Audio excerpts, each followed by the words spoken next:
റൂബിലെ റൂബിലെ father Jason വിളിച്ചു. Rouble അവിടെ എങ്ങുമില്ല. ഷെടാ, സൂക്ഷ്മം, ഈ സമയത്ത് അയാൾ എവിടെ പോയി? അച്ഛൻ അതിലെ എല്ലാം ഒന്ന് ചുറ്റി നടന്നു. ആളിനെ എങ്ങും കണ്ടില്ല. ലോനപ്പ, നിങ്ങളുടെ കയ്യിൽ രൂപയുണ്ടോ? ശവപ്പെട്ടി വാങ്ങാനും മറ്റും ഫാദർ ചോദിച്ചു. അതൊക്കെയുണ്ട്, അച്ഛൻ പോയിക്കോളൂ. വേറെ വണ്ടി വിളിച്ച് ഞങ്ങൾ വന്നോളാം. പള്ളിയിലെ കാര്യങ്ങൾ ഉള്ളതുകൊണ്ട് ഞാൻ ഇവരെ നെല്ലിത്തോട്ടിൽ ഇറക്കിയിട്ട് നേരെ അങ്ങ് പോവും.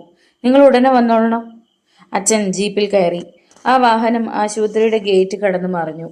ലോനപ്പൻ പെട്ടെന്ന് ശവപ്പെട്ടി വാങ്ങാൻ പോയി.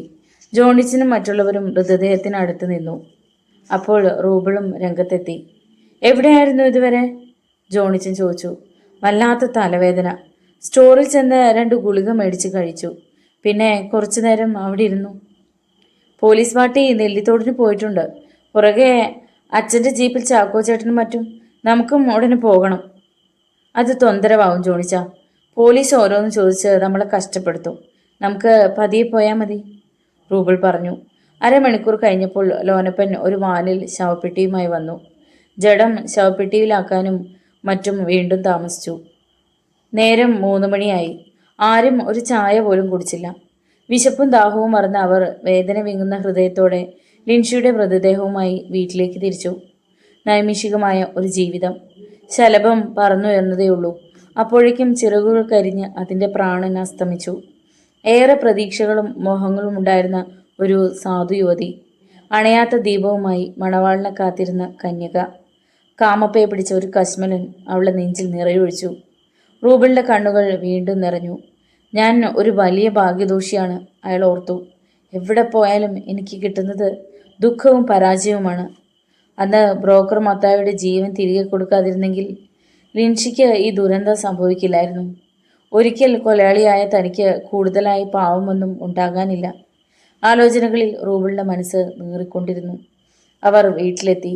ലോനപ്പനും ജോണിച്ചനും മറ്റും ചേർന്ന് മൃതദേഹം വാനിൽ നിന്ന് ഇറക്കി കൊണ്ടുപോയി.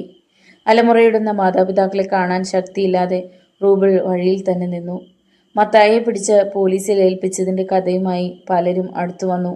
ബ്രോക്കറെ മർദ്ദിച്ചതിൻ്റെ വർണ്ണനകൾ. അവനെ കൊല്ലണമായിരുന്നു. റൂബിൾ കൈ ചുരുട്ടി. ആ ദ്രോഹിയെ കൈയും കാലും അരിഞ്ഞ് കാട്ടിൽ തള്ളണമായിരുന്നു. നിങ്ങൾ എന്തുകൊണ്ട് അത് ചെയ്തില്ല? 4 കൊല്ലം കഴിയുമ്പോൾ ജയിലിലെ ചോറ് തിന്ന് തടിച്ചു കൊഴുത്ത് അവൻ പുറത്തു വരും.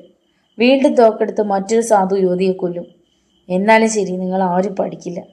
നല്ലവരെ രക്ഷിക്കാനല്ലല്ലോ നിങ്ങളുടെ നേതാക്കന്മാർ ചിന്തിക്കുന്നത്. കുറ്റവാളികളുടെ മാനസിക പരിവർത്തനത്തിന് വേണ്ടി അവർ ഉറക്കമിളച്ചിരുന്ന് തല പോക്കിയല്ലേ കളറാസ്കൽസ്. നീതിബോധവും സഹോദര സ്നേഹവുമുള്ള ആ നല്ല ചെറുപ്പക്കാരൻ പല്ലിഞ്ഞിരിച്ചു. പിറ്റേ ദിവസം നെല്ലിത്തോട്ടിലെ മുഴുവൻ ജനങ്ങളും വിലാപയാത്രയിൽ പങ്കുകൊള്ളാനെത്തി. അച്ഛനും സഹായികളും വന്നു. അന്ത്യകർമ്മങ്ങൾ നടത്തി. ചാക്കോച്ചേട്ടനും അന്നമ്മച്ചേട്ടത്തിയും പൊന്നുമകളുടെ ചലനമറ്റ ശരീരത്തിൽ വീണ് അവസാനത്തെ ചുംബനങ്ങൾ അർപ്പിച്ചു. ആൻസിയുടെ കണ്ണീരുണങ്ങാത്ത കവിളുകൾ അനുജത്തിയുടെ മുഖത്തമർന്നു. 2-3 സ്ത്രീകൾ ചേർന്ന് അവളെ ഒരു വിധത്തിൽ പിടിച്ചു മാറ്റി. റൂബിളിൻ്റെ കണ്ണുകളിൽ നിന്നും ചുടുകണ്ണീർ തുള്ളികൾ അടർന്നു വീണു. പ്രിയപ്പെട്ട അനുജത്തി, എൻ്റെ മുത്തങ്ങൾ ഈ കണ്ണുനീർ തുള്ളികളാണ്. സ്വർഗത്തിൽ മാലാഖമാരോടൊപ്പം നീ ഇരിക്കുമ്പോൾ താഴെ ഭൂമിയിൽ അലയുന്ന ഈ ലാസറിൻ്റെ മകന് വേണ്ടി പ്രാർത്ഥിക്കണമേ. ഇവന് വേണ്ടി ദൈവത്തോട് കനിവിന് അപേക്ഷിക്കണമേ. സമയമായി. മൃതദേഹം ശ്മശാനത്തിലേക്ക് എടുത്തു. നെല്ലിത്തോട്ടിലെ കൊച്ചു പള്ളിയുടെ കൊച്ചു സെമിത്തേരിയിലേക്ക് ആദ്യത്തെ അന്തേവാസി എത്തുന്നു. ഉള്ളിൻ്റെ ഉള്ളിൽ ഒരു ഓമൽക്കിനാവ് പോലെ അവൾ പോറ്റിയിരുന്ന ഒരു ചെറുപ്പക്കാരനുണ്ട്. ആ ചെറുപ്പക്കാരൻ്റെ വിയർപ്പിലുയർന്ന ശവഭൂമിയിലാണ് അവളുടെ അന്ത്യനിദ്ര. മരണമഴി മുഴങ്ങി. കാടിൻ്റെ ഹൃദയത്തിൽ നിന്നും പറന്നിറങ്ങിയ വെള്ളിൽ പക്ഷികൾ പള്ളിയുടെ മുഖപ്പിലെ മരക്കുരിശിൽ വന്നിരുന്നു. ഒറ്റപ്പെട്ട ഒരു കാട്ടുമൈന ഇലവിൻ്റെ ശിഖരത്തിലിരുന്ന് ദീനം ദീനം കരഞ്ഞു. ലിൻഷിയുടെ മിടിപ്പ് നനച്ച മാറിടത്തിനു മീതെ പച്ചമണ്ണ് വീണുയർന്നു. കൊതിച്ചതൊന്നും കിട്ടാതെ ആ ഗ്രാമീണ പെൺകുടി മണ്ണിലേക്ക് മടങ്ങി. അകലെ മാറി നിന്ന് റൂബിൾ കണ്ണീരൊപ്പി. സ്വന്തം സഹോദരിയുടെ വേർപാടുപോലെ അയാളുടെ നെഞ്ചു വിങ്ങി.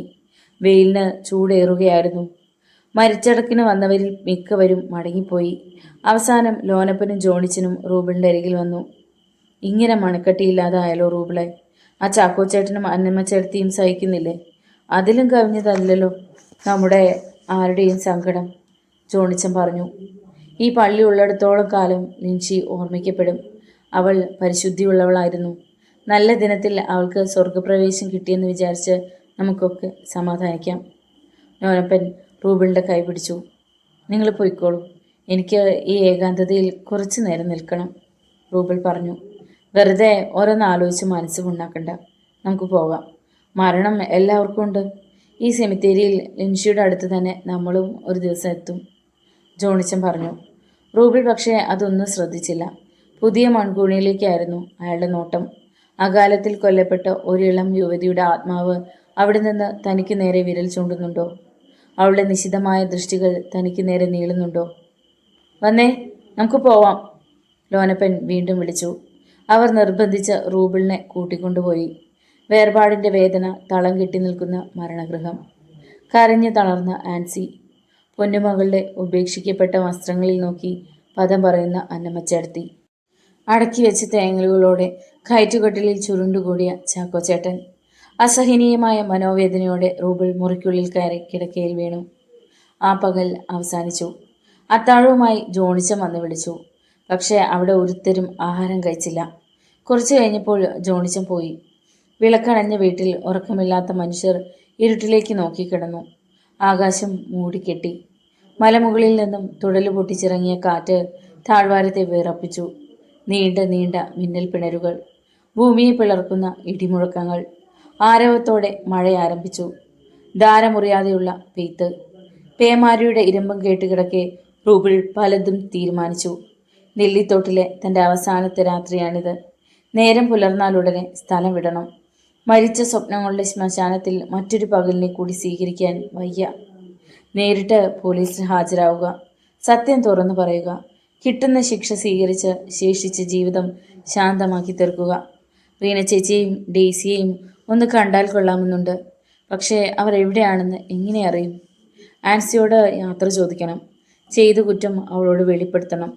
ശിക്ഷ കഴിഞ്ഞ് എത്തുന്നത് വരെ അവൾ കാത്തിരിക്കുമെങ്കിൽ അവളെ വിവാഹം ചെയ്യണം. പിറ്റേന്ന് പ്രഭാതം. നേരിയ ചാറ്റൽ മഴയുണ്ട്. താഴ്വാരം ഒന്നാകെ മൂടൽമഞ്ഞിൽ മറഞ്ഞു കിടക്കുന്നു. ഒരു ഗ്ലാസ് കടുങ്കാപ്പിയുമായി ആൻസി വന്നു. കരഞ്ഞു കലങ്ങിയ കണ്ണുകൾ, പാറിപ്പറന്ന തലമുടി. ദുരന്തത്തിൻ്റെ നടുക്കത്തിൽ നിന്നും അവൾ വിമുക്തയായിട്ടില്ല. 2 ദിവസം കൂടി കഴിഞ്ഞിട്ടു മതി യാത്ര പറച്ചിൽ, റൂബിൾ തീരുമാനിച്ചു. ഉച്ചയായപ്പോൾ ജോണിച്ചൻ വന്നു. കയ്യിൽ ഒരു ദിനപത്രവുമുണ്ട്. വാർത്ത ഇതിലുണ്ട്, ബ്രോക്കർ മത്തായിയുടെ പടവും. തോണിക്കയത്ത് പോയപ്പോൾ ഞാനൊരു പത്രം മേടിച്ചതാ, ജോണിച്ചൻ പറഞ്ഞു. റൂബിൾ പത്രം വാങ്ങി നിവർത്തി നോക്കി.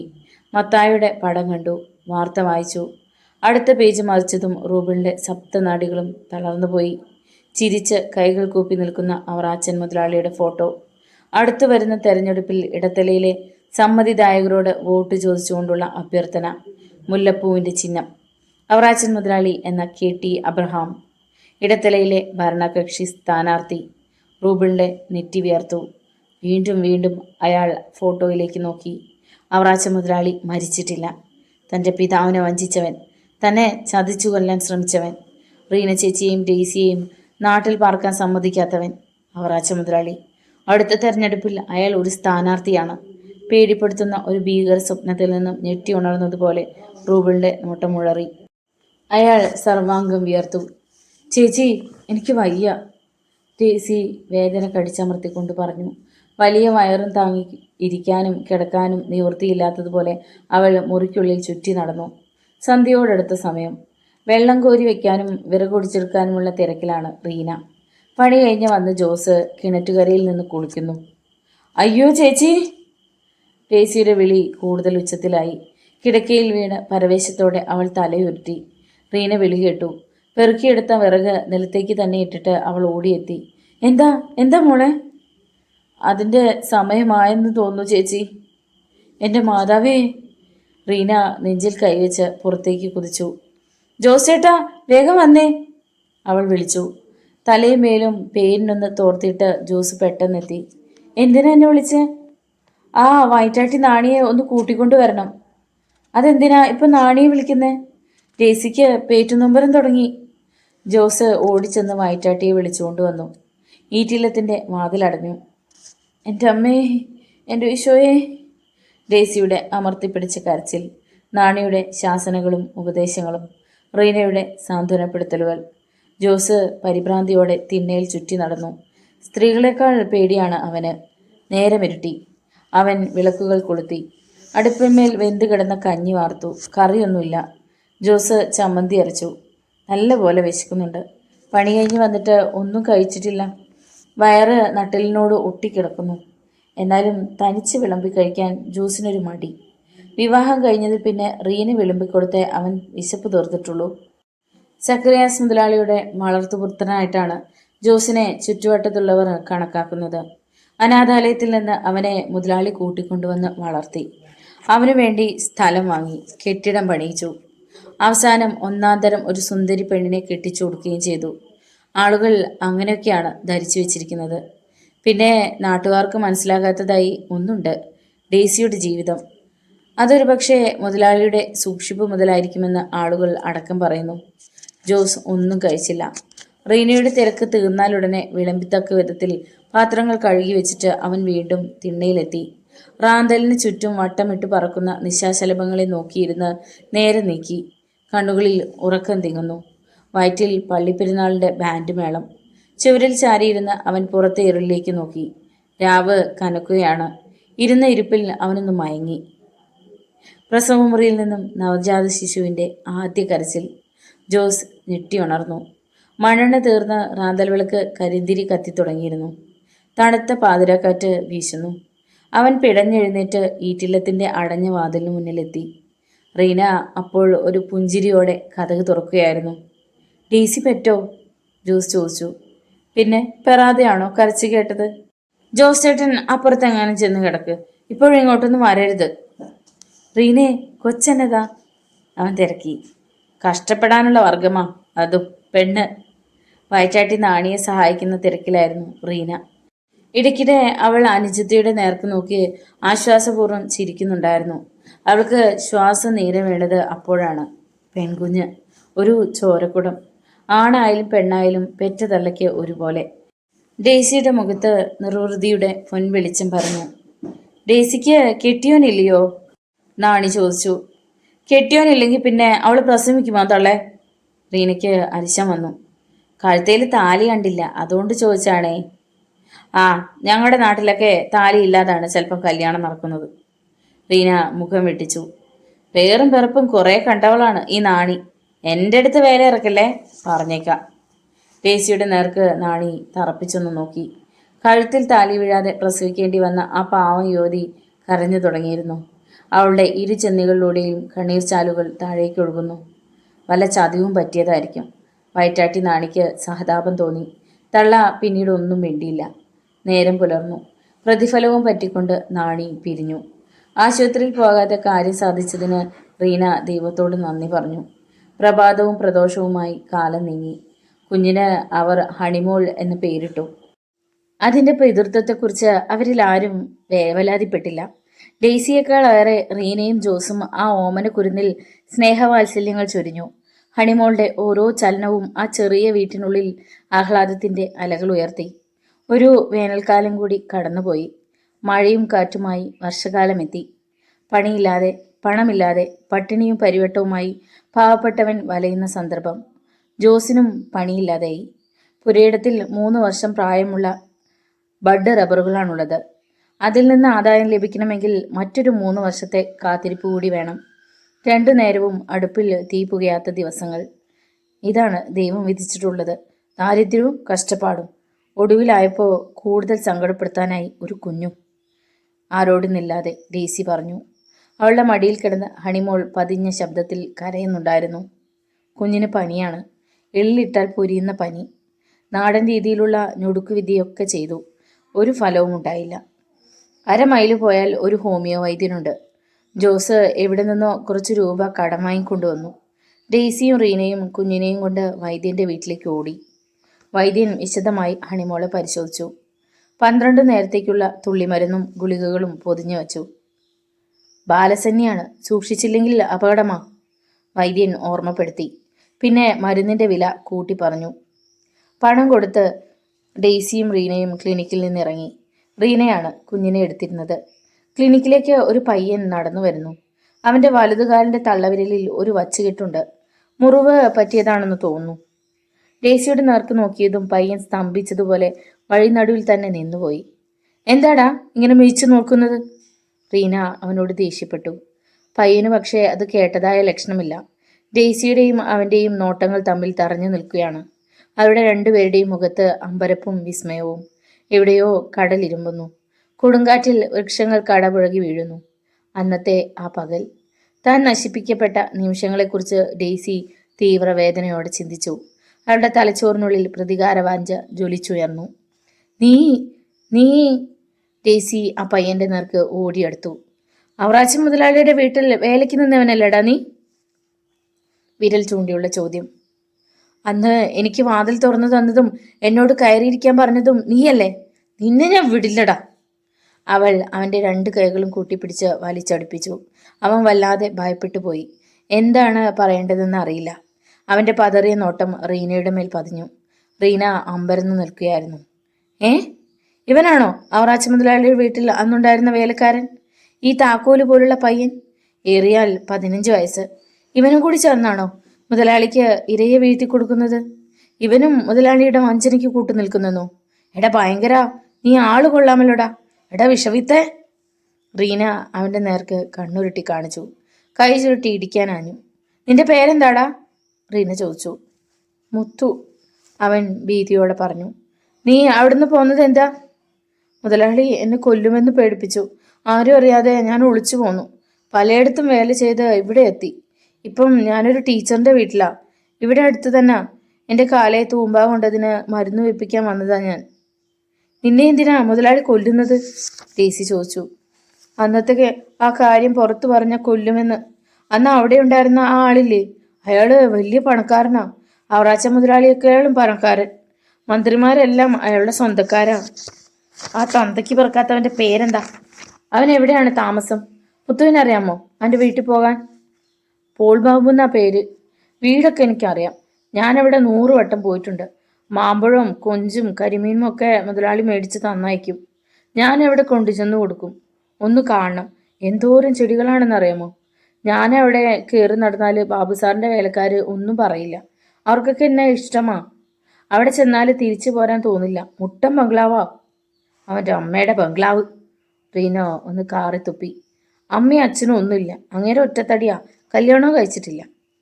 മുത്തു, നീ ഞങ്ങളെന്ന് സഹായിക്കണം, ഡെയ്സി പറഞ്ഞു. ആദ്യത്തെ ദേഷ്യത്തിന് ഞാൻ ദേഷ്യപ്പെട്ടത് നീ ഞങ്ങളോട് കെറിവിക്കരുത്. ആ നശിച്ചവൻ ഞങ്ങളുടെ ജീവിതം ആകെ തൊലച്ചിരിക്കുക. ഞങ്ങൾക്ക് അവനെ ഒന്ന് കാണണം. അവൾ അവൻ്റെ ചെറിയ കണ്ണുകളിലേക്ക് പ്രത്യാശയോടെ നോക്കി. ഡെയ്സിയുടെയും റീനയുടെയും തീരുമാനത്തിന് മുത്തു വഴങ്ങി. അവരോടൊപ്പം ചെന്ന് പോൾ ബാബുവിൻ്റെ വീണ് കാണിച്ചു കൊടുക്കാൻ അവൻ തീരുമാനിച്ചു. 2 ആഴ്ച കഴിഞ്ഞു. റീന പലയിടത്തും ഓടി നടന്ന് കുറച്ച് പണമുണ്ടാക്കി. അപ്പോഴേക്കും ഹണിമോളുടെ അസുഖവും മാറി. ഒരു വെള്ളിയാഴ്ച അവർ മുത്തുവിനെയും കൂട്ടിക്കൊണ്ട് നാട്ടിലേക്ക് യാത്ര തിരിച്ചു. ജയിക്കാൻ വേണ്ടി പല സാഹസത്തിനും തയ്യാറാകേണ്ടി വരുമെന്ന് റീനയ്ക്ക് അറിയാമായിരുന്നു. അക്കാര്യം പ്രത്യേകം അവൾ അനുജത്തിയോട് സൂചിപ്പിക്കുകയും ചെയ്തു. പാവം ജോസ് മാത്രം കാര്യങ്ങളുടെ ഗൗരവത്തെക്കുറിച്ച് തെല്ലും ബോധവാനായിരുന്നില്ല. വണ്ടിയിലിരിക്കെ അവൻ ഹണിമോളോട് ഓരോന്ന് പറഞ്ഞുകൊണ്ടിരുന്നു. പള്ളി കണ്ടോ മോളെ? കാർ കണ്ടോ മോളെ? മോക്ക് ഓറഞ്ച് വേണോ? മുന്തിരി വേണോ? മുത്തുവും അവൻ്റെ തമാശയിൽ പങ്കുചേർന്നു. സമയം കഴിയുന്തോറും മറ്റൊരു ദുര്യോഗത്തിലേക്ക് അവർ അടുക്കുകയായിരുന്നുവെന്ന് മാത്രം. പണമില്ലാത്തവൻ പിണം. അമിതമായി പണം കയ്യിലുള്ളവനോ പരമദ്രോഹി. അത്തരമൊരു ദ്രോഹിയാണ് പോൾ ബാബു. സ്നേഹം, ദയ, സഹതാപം എന്നൊക്കെ പറഞ്ഞാൽ ചക്കയാണോ മാങ്ങയാണോ എന്ന് അയാൾക്കറിയില്ല. MA ഫസ്റ്റ് ക്ലാസ് പാസ്സാവനാണ്. ഒന്നാന്തരമായി ഇംഗ്ലീഷ് സംസാരിക്കും. കോളേജ് കുമാരികളെ കറക്കിയടിച്ച് വലയിൽ വീഴ്ത്തും. മദ്യത്തിനടിമയാണ് പോൾ ബാബു. തിന്നുക, കുടിക്കുക, സുന്ദരികളുമായി രമിച്ച് സൂഹിക്കുക. അതിൽ കവിഞ്ഞ് അയാൾക്ക് ലക്ഷ്യങ്ങളൊന്നുമില്ല. നഗരത്തിലെ 10ാം തരം തെരുവ് വേശ്യ മുതൽ കുടുംബത്തിൽ പിറന്ന പെണ്ണുങ്ങൾ വരെ അയാളുടെ കിടക്കറയിൽ ഉറങ്ങിയിട്ടുണ്ട്. നാശം പിടിച്ച ഒരു ഉടമ്പടിയായിട്ടാണ് പോൾ ബാബു വിവാഹത്തെ കണക്കാക്കുന്നത്. ജീവിതകാലം മുഴുവൻ ഒരേ ഒരു സ്ത്രീയുടെ ചൂടും ഗന്ധവും സഹിച്ച് കഴിയേണ്ടി വരിക. അവൾ പ്രസവിക്കുന്ന കുട്ടികളെ കൊണ്ട് പൊറുതിമുട്ടുക. ഡാമിറ്റ്, അയാൾ ശപിക്കും. വിവാഹാലോചനയുമായി ചെല്ലുന്നവരെ അയാൾ ആട്ടി ഓടിക്കും. പോൾ ബാബുവിൻ്റെ ഡാഡി MC സാമുവൽ കേന്ദ്രത്തിൽ ഒരു സഹമന്ത്രിയായിരുന്നു. മമ്മി ലിസി സാമുവൽ ഒരു ചെയർമാൻ സ്ഥാനത്തും. ഉന്നത വൃത്തങ്ങളിൽ വളരെയധികം സ്വാധീനമുണ്ടായിരുന്നു ആ ദമ്പതികൾക്ക്. അവരുടെ ഏക മകൻ എന്ന നിലയിൽ പോൾ ബാബുവിനും വലിയവരുടെ സംഘത്തിൽ സ്ഥാനം കിട്ടി. മന്ത്രിയായിരിക്കെ MC സാമുവൽ അവിഹിത മാർഗങ്ങളിലൂടെ ധാരാളം പണം സമ്പാദിച്ചു. അഴിമതി കേസിൽ പലപ്പോഴും പത്രക്കാർ അയാളെ കുടുക്കി. പക്ഷേ കുശാഗ്ര ബുദ്ധി കൊണ്ട് എല്ലായിടത്തും സാമുവൽ ജയിച്ചു നിന്നു. പണക്കൊഴുപ്പും അധികാരപ്രമത്തതയും മൂലം MC സാമുവൽ ഒരു ദുഷ്ടന്റെ നിലയിലേക്ക് നീങ്ങി.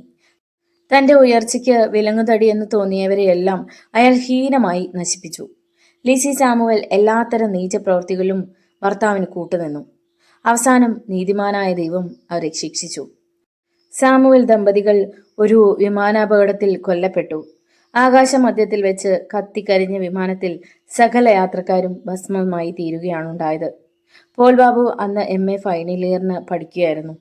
ഡാഡിയും മമ്മിയും മരിച്ചതോടെ സ്വത്തുക്കളുടെ നിയന്ത്രണം അയാളുടെ കയ്യിലെത്തി. ധാരാളം നിലവും പുരയിടവും, കമ്പനികളിൽ ഷെയറുകൾ, ഭീമമായ ബാങ്ക് ഡെപ്പോസിറ്റ്, പട്ടണത്തിൽ വാടകയ്ക്ക് കൊടുക്കാവുന്ന കെട്ടിടങ്ങൾ. സ്വത്തുക്കളുടെ മേൽനോട്ടത്തിന് പോൾ ബാബു ഒരു മാനേജറെ നിയമിച്ചിട്ടുണ്ട്. പേര് ബെന്നി. MCOM പാസ്സായവൻ. ചെറുപ്പക്കാരനാണ്. പുറം വേലയ്ക്ക് ഒരു മധ്യവയസ്കൻ മാമച്ചൻ. പൂന്തോട്ടം നനയ്ക്കാനും മറ്റും വേറൊരാൾ. പേര് റോയിച്ചൻ. അയാൾക്ക് ഡ്രൈവിംഗും അറിയാം. അടുക്കളയിൽ മാത്രം സ്ഥിരം പോസ്റ്റില്ല. വേലക്കാരികൾ മാറി മാറി നിയമിക്കപ്പെടും. ഉന്നത തലങ്ങളിൽ പിടിപാടുള്ളതുകൊണ്ട് പോൾ ബാബുവിൻ്റെ അടുത്ത് പലരും റെക്കമെൻഡേഷന് വരും. കാര്യം സാധിച്ചു കൊടുത്താൽ കൈക്കൂലിയായി കിട്ടുന്നത് മദ്യവും മദിരാശിയുമാണ്. കണ്ടാൽ കൊള്ളാവുന്ന പെണ്ണിനെ കാഴ്ചവെച്ചാൽ ബാബു സാറിനെ കൊണ്ട് ഏത് കാര്യവും സാധിച്ചെടുക്കാമെന്ന് ദേശക്കാർക്കറിയാം. പോൾ ബാബുവിൻ്റെ കൊട്ടാരം പോലുള്ള വീടിന് 3 നിലകളുണ്ട്. പ്രധാന മുറികളെല്ലാം AC ആണ്. ആ രമ്യ ഹർമ്മ്യത്തിലേക്ക് 2 കൂറ്റൻ ഗേറ്റുകൾ, വേ ഔട്ടും വേ ഇന്നും. ഗേറ്റുകൾക്ക് മധ്യത്തിൽ അകത്ത് അർദ്ധവൃത്താകൃതിയിൽ പുൽപ്പരപ്പ്. അതിനു നടുവിൽ ഒരു കൃത്രിമ തടാകം. തടാകത്തിൽ വെള്ളാമ്പലുകൾ. പുൽപ്പരപ്പിന് ചുറ്റും ആകർഷകമായ രീതിയിൽ ക്രമീകരിച്ച ചെടിച്ചട്ടികൾ. അവിടെ എപ്പോഴും തികഞ്ഞ പ്രശാന്തതയാണ്. ഒച്ചയും അനക്കവുമില്ല. വേലക്കാരൊക്കെ തീരെ പതുക്കെ സംസാരിക്കൂ. അടുത്തെങ്ങും വീടുകളില്ല. ചുറ്റുവട്ടത്തുള്ളതെല്ലാം പോൾ ബാബുവിൻ്റെ പുരയിടങ്ങളാണ്. ഞായറാഴ്ച പൈപ്പിൽ ഹോസ് പിടിച്ച് ചെടികൾ നനയ്ക്കുകയാണ് തോട്ടം സൂക്ഷിപ്പുകാരൻ റോയിച്ചൻ. നേരം അപ്പോൾ 8 മണി കഴിഞ്ഞു. അഴകു വഴിയുന്ന ഒരു യുവതി ഗേറ്റിനടുത്ത് നിന്ന് റോയിച്ചനെ വിളിച്ചു. രാവിലത്തെ ഇളവേലിൽ അവളുടെ ചുവന്ന ഹാഫ് സാരി തിളങ്ങുന്നു. പൈപ്പിൻ്റെ ടാപ്പടിച്ച് അയാൾ ഗേറ്റിലേക്ക് ചെന്നു. ബാബു സാറിനെ ഒന്ന് കാണണം. ആൾ സ്ഥലത്തുണ്ടോ? ഉണ്ട്. എവിടുന്നാ വരുന്നത്? പാലമൂട്ടിന്ന്. പേരെന്താ? ഷർമിള. വല്ല ജോലിക്കാര്യത്തിനായിരിക്കും സാറിനെ കാണുന്നത് അല്ലേ? ആ അതെ. ടെസ്റ്റിൻ്റെ റിസൾട്ട് വന്നു. 10ാമത്തെ റാങ്കുണ്ട്. പക്ഷേ 9 വേക്കൻസി ഉള്ളൂ. ബാബു സാർ വിചാരിച്ചാൽ എങ്ങനെയെങ്കിലും ഒരു വേക്കൻസി കൂടി ഉണ്ടാക്കാം. ഒത്തിരി ജോലിക്കാരെ ആവശ്യമുള്ള സ്ഥാപനമാണത്, അവൾ പ്രത്യാശയോടെ പറഞ്ഞു. ശരിയാ, ഞങ്ങളുടെ സാറ് വിചാരിച്ചാൽ ഇല്ലാത്ത വേക്കൻസി ഉണ്ടാകും. പക്ഷേ ഒരു കാര്യം, ഇത്തിരി ഭയഭക്തിയോടെ വേണം ഷർമിള സാറിൻ്റെ അടുത്ത് പെരുമാറാൻ. പിന്നെ സാറിന് ശരിക്കൊന്ന് സന്തോഷിപ്പിക്കുകയും ചെയ്യണം. ഇക്കിളി കൊണ്ടതുപോലെ റോയിച്ചൻ ചിരിച്ചു. ഷർമിളയുടെ മനസ്സിനുള്ളിൽ ഒരു നടുക്കമുയർന്നു. ഇടറിയ സ്വരത്തിൽ അവൾ സ്വന്തം ജീവിതത്തിൻ്റെ ദയനീയത വിവരിച്ചു. 2 കണ്ണുകൾക്കും കാഴ്ചയില്ലാത്ത ആളാണ് എൻ്റെ അച്ഛൻ. പാറമേടിൽ മെറ്റലടിച്ചാണ് എൻ്റെ അമ്മ എന്നെ വളർത്തിയതും പഠിപ്പിച്ചതും. ഇപ്പം അമ്മയ്ക്കും തീരെ വയ്യ. മുഴുപട്ടിണിയിലാണ് ഞങ്ങൾ. ഈ ജോലി കിട്ടിയിരുന്നെങ്കിൽ ആത്മഹത്യ ചെയ്യാതെ ഞങ്ങൾ രക്ഷപ്പെട്ടേനെ. പറഞ്ഞു നിർത്തിയതും അവളുടെ കണ്ണുകളിൽ നനവ് പടർന്നു. അയ്യോ കൊച്ചെ, പട്ടിണി മകപ്പാടൊന്നും ബാബു സാറിനോട് വിവരിച്ചേക്കരുത്. റോയിച്ചൻ അവൾക്ക് മുന്നറിയിപ്പ് കൊടുത്തു. പട്ടിണിക്കാരാണെന്ന് കേട്ട സാറിന് കലിയ. അച്ഛൻ കണ്ണുപൊട്ടനാണെന്നും പറയരുത്. കാലില്ലാത്തവനെയും കണ്ണില്ലാത്തവനെയും ഒക്കെ നിരത്തി നിർത്തി വെടിവെച്ച് കൊല്ലണമെന്നാ സാറ് പറയുന്നത്. അവരൊക്കെ ഈ ലോകത്തിന് എന്തിനാന്നാ പുള്ളിക്കാരൻ്റെ ചോദ്യം. ശരിയല്ലേ? ചട്ടനും പൊട്ടനൊക്കെ ജീവിച്ചിരുന്നിട്ട് ഈ ലോകത്തിന് വല്ല പ്രയോജനവും ഉണ്ടോ? അത് മനസ്സിലാക്കണമെങ്കിൽ ബാബു സാറിൻ്റെ സ്വന്തം കണ്ണുകൾ പൊട്ടണം. ഷർമിളയുടെ സ്വരം അറിയാതെ കനത്തുപോയി. നല്ല കളിയായി. ഇക്കണക്കിന് കൊച്ചിനെ അകത്തോട്ട് കൊണ്ടുചെന്ന എൻ്റെ ജോലി വെള്ളത്തിലാകുമല്ലോ. ക്ഷമിക്കണം സഹോദര, എൻ്റെ സങ്കടം കാരണം പറഞ്ഞു പോയതാ. ബാബു സാറിനോട് ഒരക്ഷരം പോലും ഞാൻ എതിർത്ത് സംസാരിക്കില്ല. പണക്കാരനെ വെറുപ്പിച്ചാൽ പാവങ്ങൾക്ക് ജീവിക്കാനൊക്കുമോ? എന്ത് നഷ്ടപ്പെടുത്തിയിട്ടാണെങ്കിലും എനിക്ക് ഈ ജോലി നേടിയെടുക്കണം. അല്ലെങ്കിൽ എൻ്റെ പാവപ്പെട്ട അച്ഛനും അമ്മയും പട്ടിണി കിടന്ന് മരിക്കും. അവൾ സാരി തലപ്പെടുത്ത് കണ്ണുകൾ തുടച്ചു. റോയിച്ചൻ ഗേറ്റ് തുറന്നു കൊടുത്തു. സർട്ടിഫിക്കറ്റും ഒട്ടുകുടിയുമായി ഷർമിള അകത്തേക്ക് കയറി. രാവിലത്തെ ഡോസ് അടിച്ചിട്ട് ടെലിവിഷൻ സെറ്റിൻ്റെ മുമ്പിലിരുന്ന് ഒരു ബ്ലൂ ഫിലിം കാണുകയായിരുന്നു പോൾ ബാബു. മുറിയുടെ വാതിൽ തുറന്ന് റോയിച്ചൻ അടുത്തു ചെന്നു. ഉം, എന്താ? പരുക്കൻ സ്വരത്തിലുള്ള ചോദ്യം. ഒരു പെൺകുട്ടി കാണാമെന്ന് നിൽക്കുന്നു. ഏത് പെൺകുട്ടി? അവൾക്ക് പേരില്ലടാ. ശർമിള എന്നാ പേര്. ശർമിള ടാഗോർ ആണോ? അവൾ ഫിലിം സ്റ്റാർ ആണോ? ഒരു ജോലിയുടെ കാര്യം പറയാനാ. എത്ര വയസ്സുണ്ട് അവൾക്ക്? ഒരു 20 വയസ്സ് കാണും. വരാൻ പറ. റോയിച്ചൻ പോയി 2 നിമിഷം കഴിഞ്ഞപ്പോൾ ശർമിള മുറിയിലെത്തി. റിമോട്ട് കൺട്രോളിന്റെ ബട്ടൺ അമർത്തി പോൾ ബാബു TV സെറ്റ് ഓണാക്കി. പിന്നെ തലയാട്ടി ശർമിളയെ അടുത്തേക്ക് വിളിച്ചു. ആ ചെറുപ്പക്കാരിയുടെ നിറയൗവനത്തിൽ അയാളുടെ കൊതിമുത്ത കണ്ണുകൾ തെല്ലുനേരം പരതി നടന്നു. സർ, എനിക്ക് തൊണ്ടയിൽ വെള്ളം വറ്റിയതുപോലെ അവൾ വിക്കി. നിനക്ക് എന്താ വേണ്ടത്? കാലന്റെ ക്രൂരത നിറഞ്ഞ ശബ്ദം. പേടിച്ച് അവൾ ജോലിക്കാര്യം വിശദമാക്കി. BAയുടെ മാർക്ക് ലിസ്റ്റും മറ്റ് സർട്ടിഫിക്കറ്റുകളും കാണിച്ചു കൊടുത്തു. കായിക മത്സരങ്ങളിൽ വാരിക്കൂട്ടിയ നേട്ടങ്ങളെക്കുറിച്ച് പ്രത്യേകം പറഞ്ഞു. ശരി, നിനക്ക് വേണ്ടി ഞാൻ ശ്രമിക്കാം. പോൾ ബാബു സമ്മതിച്ചു. സാറിനെ ദൈവം അനുഗ്രഹിക്കും. ദൈവം എന്നെ പണ്ടേ അനുഗ്രഹിച്ചിരിക്കുന്നു. അതിന് നിന്റെ റെക്കമെൻഡേഷനൊന്നും വേണ്ട. അയാൾ അവളെ കൈക്ക് പിടിച്ച് അരികിലിരുത്തി. അവളുടെ ചുമലിലൂടെ താഴ്ന്നിറങ്ങിയ അയാളുടെ കൈത്തലം ആ മാറിൽ വിശ്രമിച്ചു. പുരുഷന്റെ കരസ്പർശം ഏറ്റിട്ടില്ലാത്ത ശർമിള ആകെ ചൂളി വരച്ചു. അവളുടെ നെഞ്ചിരിപ്പ് ആ മുറിയിലാകെ മുഴങ്ങി. നിനക്ക് വീട്ടിൽ ആരൊക്കെയുണ്ട്? കപടമായ സ്നേഹഭാവത്തിൽ പോൾ ബാബു ചോദിച്ചു. അച്ഛനും അമ്മയും മാത്രം, ഇടറിയ ശബ്ദത്തിൽ അവൾ പറഞ്ഞു.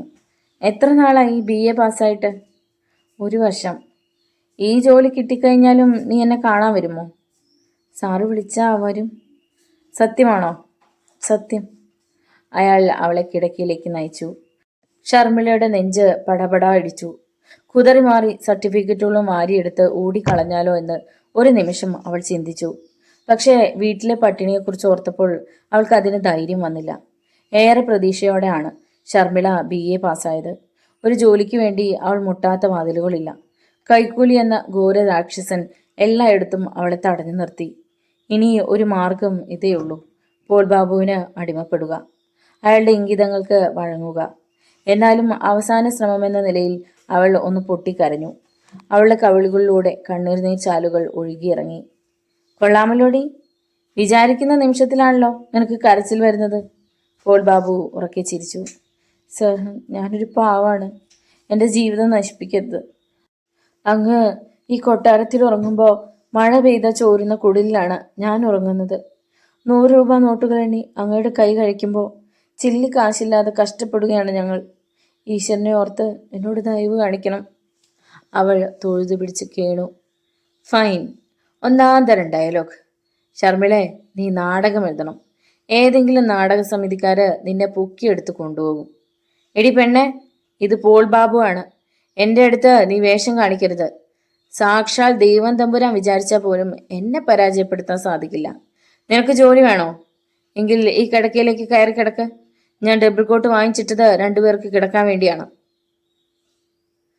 ജോലി വേണമെങ്കിൽ ചാരിത്രം വിൽക്കണം. പട്ടിണിയില്ലാതെ ജീവിക്കണമെങ്കിൽ പണക്കാരൻ്റെ വെപ്പാട്ടിയാകണം. നീതിമാനായ ദൈവമേ, അങ്ങ് എന്തിനാണ് പാവങ്ങളെ സൃഷ്ടിച്ചത്? ശർമിള നിശബ്ദമായി ചോദിച്ചു. അവളുടെ നിസ്സംഗത കണ്ടിട്ട് അയാൾക്ക് ദേഷ്യം പിടിച്ചു. ആലോചിച്ച് നിൽക്കാനാണെങ്കിൽ വേഗം സ്ഥലം വിട്ടോളൂ. മേലിൽ സഹായം ചോദിച്ച് ഈ മതിൽക്കെട്ടിനുള്ളിൽ നീ കാലു കുത്തിയേക്കരുത്. അയാൾ ശാസിച്ചു. എന്നെ എന്തു വേണമെങ്കിലും ചെയ്തോളൂ സർ. എൻ്റെ ഈ ശരീരം കളങ്കപ്പെടുത്തുന്നതിൽ എനിക്ക് ഒട്ടും ദുഃഖമില്ല. 2 പേരെ രക്ഷിക്കാൻ എന്നെക്കൊണ്ട് സാധിക്കുമല്ലോ. കണ്ണു കാണാത്ത എൻ്റെ അച്ഛനും നടക്കാനാവതില്ലാത്ത എൻ്റെ അമ്മയും അവരുടെ പട്ടിണി നീങ്ങുമല്ലോ. അവൾ പെട്ടെന്ന് ഹാഫ് സാരി അഴിച്ചു മാറ്റി. അയാൾ ക്രൂരമായ ആനന്ദത്തോടെ അവളെ നോക്കി നിന്നു. അപ്പോൾ വലിയ ശബ്ദത്തോടെ ആ മുറിയുടെ വാതിൽ തള്ളി തുറക്കപ്പെട്ടു. പോൾ ബാബുവും ശർമിളയും ഒരുപോലെ ഞെട്ടിത്തിരിഞ്ഞു. അകത്തു കടന്ന ആളിന്റെ നേർക്ക് അവർ അമ്പരപ്പോടെ നോക്കി. ഒരു യുവതി, കൂസലില്ലാത്ത തൻ്റെടി, പകൽ നേരത്ത് കയറി വന്ന യക്ഷി. ഭീഷണിപ്പെടുത്തുന്ന മുഖഭാവത്തോടെ അവൾ മുമ്പോട്ട് ചുവടുകൾ വയ്ക്കുന്നു. അഴിച്ചെറിഞ്ഞ ഹാഫ് സാരി ശർമിള വീണ്ടും ഉടുത്തു. നാണക്കേടിന്റെ ചിന്തയിൽ അവളുടെ മുഖം വിളറി വെളുത്തിരുന്നു. സർട്ടിഫിക്കറ്റുകളും മുട്ടുകുടയും കയ്യിലെടുത്ത് ഞൊടിയിടയ്ക്കുള്ളിൽ അവൾ മുറിയിൽ നിന്ന് ഇറങ്ങി ഓടി. പെട്ടെന്നുണ്ടായ അമ്പരപ്പിൽ നിശ്ചലനായി നിൽക്കുകയാണ് പോൾ ബാബു. തൻ്റെ നേർക്ക് നടന്നെടുക്കുന്ന യുവതിയെ അയാൾ ഇമപൂട്ടാതെ നോക്കി. അതിസുന്ദരിയാണ്. കറുത്തു നീണ്ട കണ്ണുകൾ, തുടുത്ത കവിളണകൾ, വട്ടമുഖം, സാരി തലപ്പ് എളിയിൽ എടുത്തു കുത്തി കൈകൾ പിന്നിൽ കെട്ടി സിനിമാ സ്റ്റൈലിലാണ് വരവ്. ഏതാണിവൾ? എങ്ങനെയാണിവൾ വീടിനുള്ളിൽ കടന്നത്? തന്റെ സ്വകാര്യ മുറിയിൽ അനുവാദമില്ലാതെ പ്രവേശിക്കാൻ ഇവൾക്ക് എങ്ങനെ ധൈര്യം വന്നു? പൊടുന്നനെ പോൾ ബാബുവിന്റെ മുഖം കോപം കൊണ്ട് ചുവന്നു. വാതിലിലേക്ക് ചൂണ്ടിക്കാണിച്ചിട്ട് അയാൾ അലറി, യു ഗെറ്റ് ഔട്ട്!